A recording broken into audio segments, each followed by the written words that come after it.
Iran conflict triggers a rapid reverse carry trade before BlackRock supply shock, how does that change the big picture? That is how I think it's going to play out, Dr. Dennis.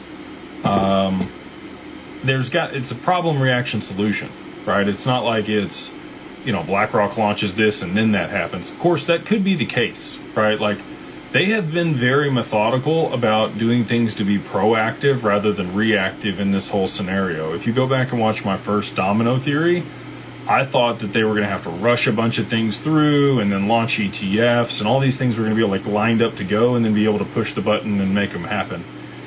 It's been a bit more methodical than that. So to your point, it could be the other way around, where we do get, some type of decoupling for XRP. They start to push liquidity into it. The reverse carry trade unwinds, and we see a rotation out of the Bitcoin ETFs into the XRP ETFs to continue to drive that volume.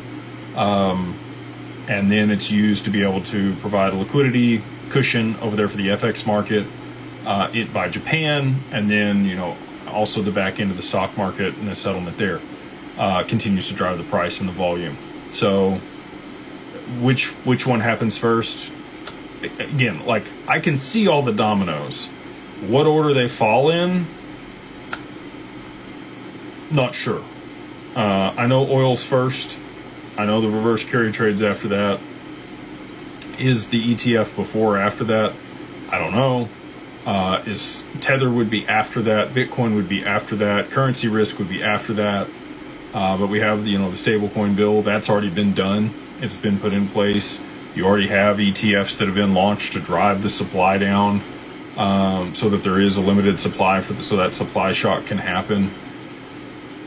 Clarity's been kicked out, so XRP has a moat here to be used in this capacity while everything else is still waiting on Clarity.